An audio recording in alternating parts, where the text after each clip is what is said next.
What's up, everybody? So today we're back here in the garage. We're working on the Civic once again. Now in the last video you guys saw, we ended up doing the wiring harness and the ECU. We got all that completed, so we can kind of go through, I guess this will be basically the finishing touches of the manual transmission swap. Should be. Because we got just the pedals, shifter, shift linkage, master cylinder for the clutch, and the slave cylinder. I think that's it. I guess there is one more thing to do, something with the fuse block underneath the dash, which we'll get into that. We'll check that out and see what all needs to be done. But for now, I think we're going to go ahead, jump into this, and start with the shifter and shift linkage. So we'll go inside the car now and take that apart and put the new stuff in.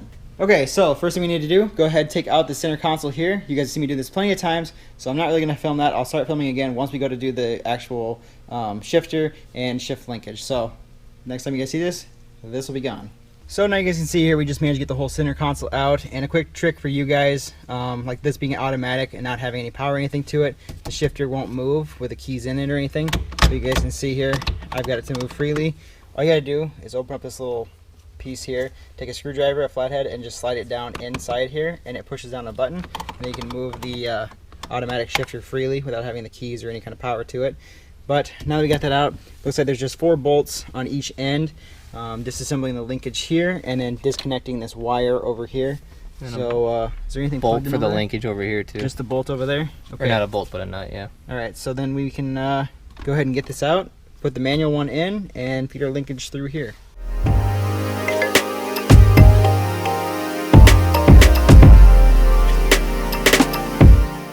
So rather than pulling this off, I figured we might as well just pull it through the hole. So if we don't get hooked on too much stuff down there.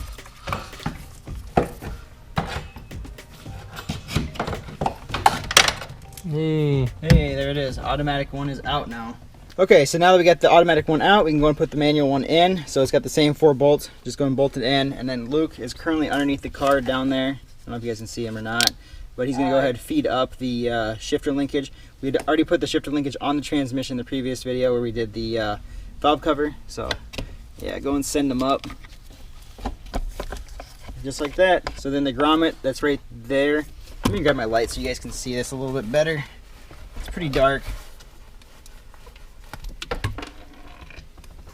So yeah, he's got that grommet right there that he just put in, or trying to press in. So that should be it. And then as far as this goes, just gonna slide in here and in there, and this will connect here, and this will connect here. So we'll go ahead and finish this up now and have the shifter done.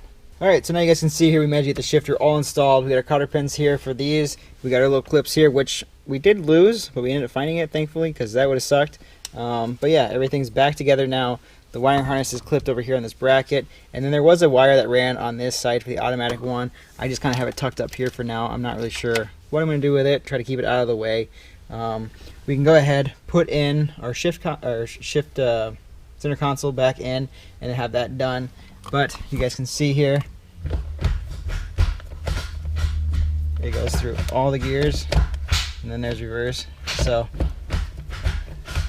that's so fun, just like row through the gears. But yeah, it's all done now, so we can go ahead, throw the center console back in, and then I think slave and all that, or clutch pedal. Yeah, I think we're gonna do the clutch pedal next. Just go ahead and get everything done that's inside the car here. So we'll do that next. So, like I said, next up we'll be installing the pedals. We have the clutch, the brake, and the gas. I'm pretty sure the gas is the same from the automatic. The brake is a little bit different just because you can see there, it's a little bit smaller. I think inside the automatic it's like more rectangular, more elongated.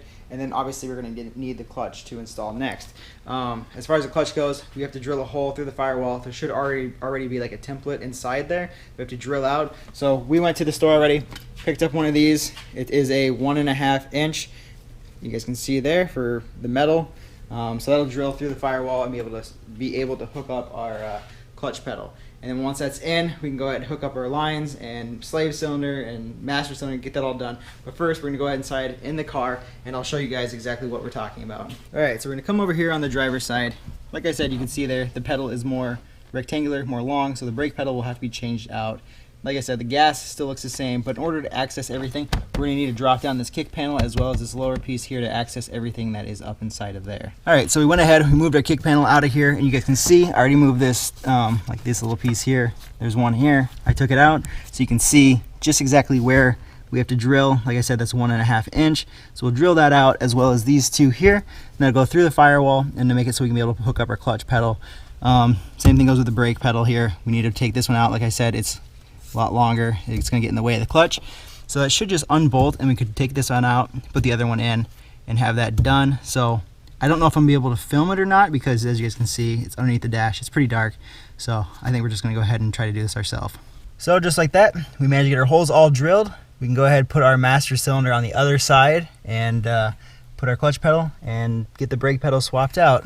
Alright, so now you guys can see we managed to get the brake pedal in. That was a little bit of a trick, but you can see there's 1, 2, 3, 4 nuts on this side, and then there's one way up there they take out, as well as this little plug here. So all that's done, put it back in. The only thing that was kind of a trick was getting this to unhook, which I have laying here on the ground. You have this little pin here along with this little cotter pin. It just slides inside of there like so, and that's what holds it all up. So now that's done, we can go ahead do the master cylinder. So we'll have to go on the outside there to slide it in, and then we can hook up the clutch pedal and tighten it all down and have that in place. Well, we just ran into our first little issue. We're getting ready to put the clutch pedal in when we decided we're going to go ahead, put the reservoir in, which it is in, but unfortunately when we went to hang this, we ended up putting in the bolt and the head of it snapped off. I don't know why, if it's just crappy and rusty, so we had to drill it out. And my little mini gun, little screw gun that I've had this whole time, decided to die on me, so it doesn't work anymore. I think the internals are all stripped out, so we had to bring out the big boy now. That ended up fixing it, got the hole drilled out, was able to put a new bolt and stuff in there and secure the reservoir. Now that that's in, we can go ahead, throw our master cylinder in there, and then get the line connected from the master cylinder to the reservoir, just because it'll be a lot easier with the reservoir already hanging, and then we can go and get the clutch done. So I guess let's keep going on and get this finished up. Okay, so in order to install the clutch pedal, we're going to need to install this master cylinder first. You can see here it's got a couple of studs that are going to go through the firewall, basically the holes that we drilled, but you guys probably won't be able to see it just because it is such a tight space inside there. I mean, it's... From here you can kind of see it, but... Yeah, it's pretty dark. It's too small of an area. We can maybe film some inside the car just putting on the clutch pedal itself, but I went ahead, I put on this hose here, which goes to the reservoir, which we just connected a few minutes ago, and once that's installed, we can go ahead and run our line, which this is the line that connects from the master to the slave. I know the one we do have, we end up keeping it, was the hard line. So you can see here. Real goofy looking.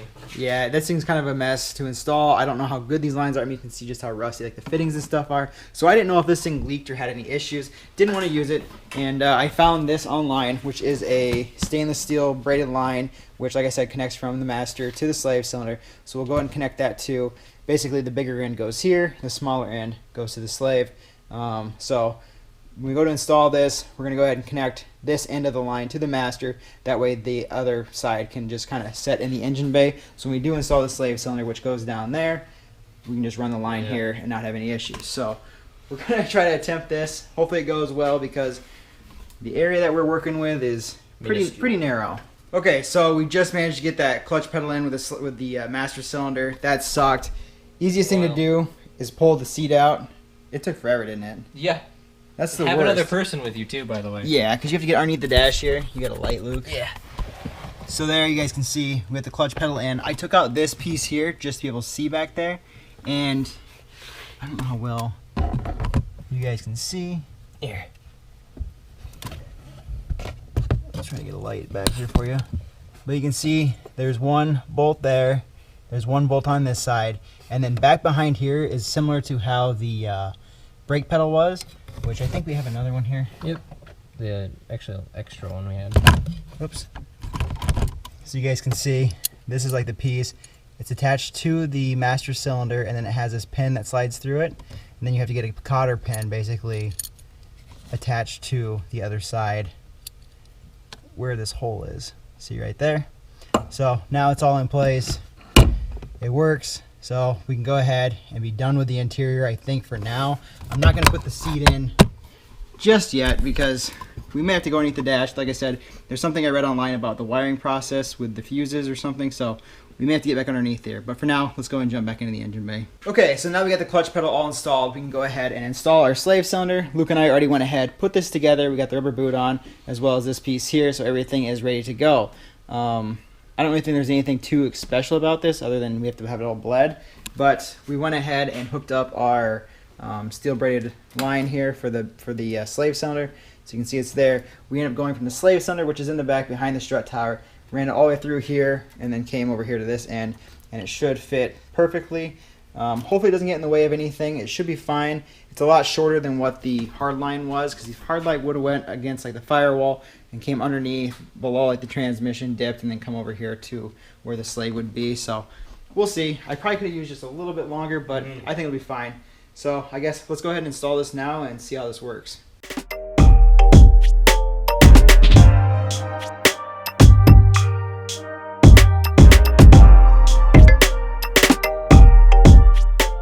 Alright, so we should be good now. Just the next step up is to go ahead, hook up this clutch line here to right there, and we should be done. So, as you guys just saw, we got the slave all hooked up, got the clutch line, it's done, it's completely ran, it's ready to go. All it's left to do now is go ahead and add our fluids, which we have here. I've got the brake fluid, which will be going in the clutch line. We have to bleed that through the system, and then we have the manual transmission fluid, which will be going into the transmission.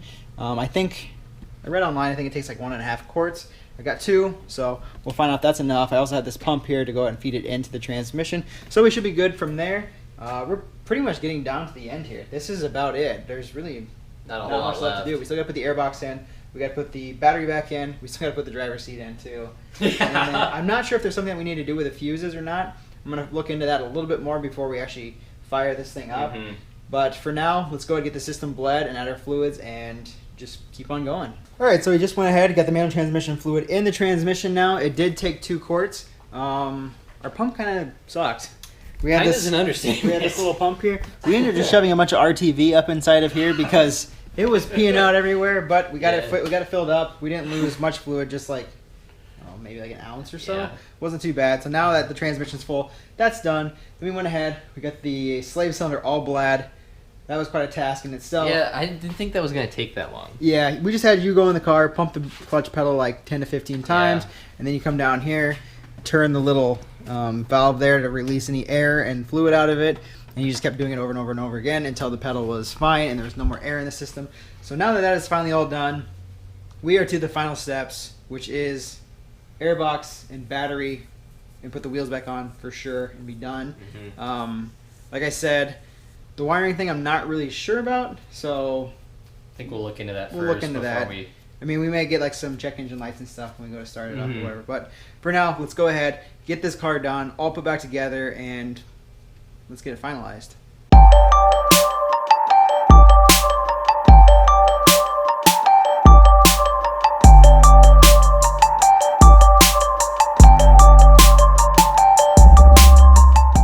Okay, so as you guys just saw, we managed to get everything buttoned up here in the engine bay. We have the air boxes back in, the battery is in. It's not hooked up yet, but everything should be done. We have fluid, everything's bled, so we should be done here. We got the car back on the ground. The only thing that's left to do is put the seat in. But before we do that part, I want to go ahead, check underneath the dash, because I keep reading this thing online that says for an out-of-the-manual swap, you got to go find the fuse box that is underneath the dash. I think it's held in by like a 10mm bolt. And then there's 2 wires in the D series plug, which I'm not real sure. We're going to try to investigate that and figure out which one it is. But the 2 wires is like a light green and then a blue-black wire, and I guess you're supposed to snip them and find an area to ground them. So we're going to see what that does. I think that just does something to eliminate the immobilizer within the key itself. And it also makes it so the car thinks it's in park, so you can drive it with manual. So we're going to go mess with that and see if we can figure that out now. And once we do, we'll go ahead and show you guys. Okay, so we're currently underneath the dash on the driver's side. You can see here, this is a fuse box. There's one 10mm nut here. It is connected right over here. I don't know if you guys can see, it's just on the bottom. And once you pull it out, the whole fuse block can just drop down. According to what I've read online, this one here is connector D, which, if you can see, this is the top row of plugs. I don't know if you guys can see it at all, but this top row, then the second row and its middle is connector D. So here is the plug. We went ahead and unplugged it, and it's number 7 and number 10, I believe. So it's going to be this light green wire right there, and then this blue-black wire. We're going to have to cut those and then ground them out. That way the car thinks it's in park, and it gets rid of the immobilizer that's with the key, so we can go ahead and start this thing.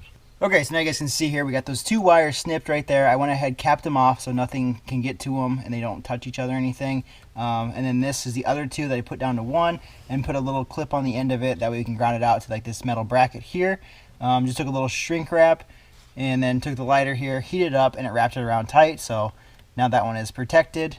So all it's up to do is go ahead, hook this up to here to ground it out, plug this one back in, get the fuse box put up back into place, and I guess see if the car starts.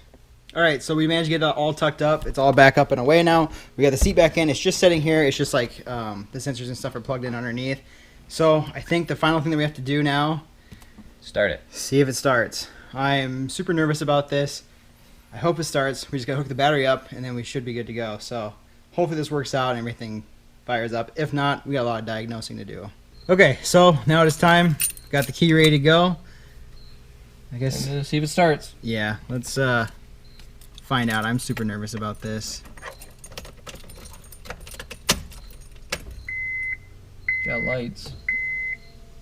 That's not what I like to see, though. See, like the immobilizer light's still flashing. I don't know if this will do anything or not. Nothing. Yeah, we got nothing. So, and since we got the immobilizer engaged, I can't take the key out. So, I think if we disconnect the battery, it should release the key. But yeah, we're gonna need to do a little bit of diagnosing on this. There's certain things I can do to this, so the ECU registers this key for this. I still have like the steering column and everything that goes along with it. And oh, there, I think it disengaged. There, so now I got the key out. But like I said, I think I still have the steering column. I have the old keys from the EM2. So we probably swap that out. That way the ECU recognizes the correct key for this car or for the ECU. And hopefully that works. We can try it out. But if that doesn't work, we'll have to figure something else out. But I think for now, we're going to end it out here. Yeah. Because I'm not really sure exactly what it is. And I don't want to keep dragging this out and just kind of guessing. So it's kind of disappointing. Hopefully the next video we can start it off and be like, we got the car fixed, show you guys what we did, take it out for a drive. That's what I'm hoping for. Mm-hmm. But for now, we got a little bit of stuff to figure out. So you guys, if you guys like this video, make sure you give it a thumbs up. I really wish we could have got it started. Don't forget to subscribe so you guys can see if we do get this thing started in the next video. So stay tuned for that, and I guess we'll see you in the next one.